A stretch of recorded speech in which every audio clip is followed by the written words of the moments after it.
மிகவும் விருப்பமாக இருந்தது. ஒரு பக்கம் கம்பனுடைய விழா நடைபெறுகின்ற அதே வேளையிலே எங்களுடைய இளங்கோவடிகளுடைய சிறப்பதிகார விழாவும் நடைபெற வேண்டும்.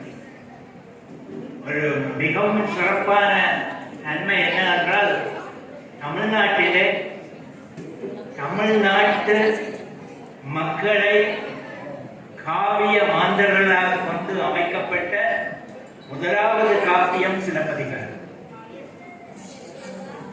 கோவலன், கண்ணகி, மாதவி என்ற 3 பாத்திரங்கள் 21 நூற்றாண்டுகளுக்கு முன்னர் நடந்த இலக்கியங்களிலே, எங்களுடைய தமிழ் இலக்கியங்களிலே கண்ணகி என்ற ஒருத்தி வருகிறார். அந்த கண்ணகிக்கு பேரன் என்ற மன்னன் கணவன். அவரை பெரிய படையார் இருந்தால் ஒரு நாள் பரணர் என்கின்ற புலவர்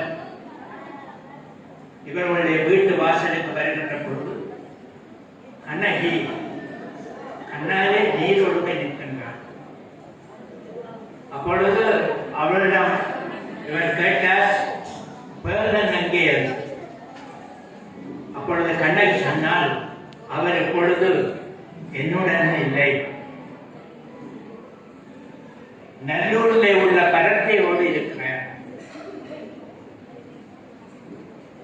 கண்ணனை போன்ற பல புலவர்கள் வர தொடங்கினார். ஒரு புலவர் சொன்னார், நான் வருகின்ற வழியிலே யாழ் அழுதல் போல, குழல் அழுதல் போல ஒரு பெண் அழுது கொண்டிருந்தார்.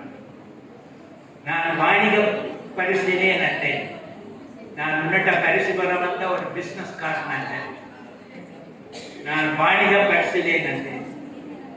உனக்கு ஒன்று சொல்லுகின்றேன், தேரை ஏடு இந்த நல்லூரில் இருந்து நேராக கண்ணகியிடம் சென்று. இந்த கதை இங்கே ஏற்கனவே கூறப்பட்டது போல எல்லாரிடமும் மக்களிடம் பரவிய ஒரு கதை.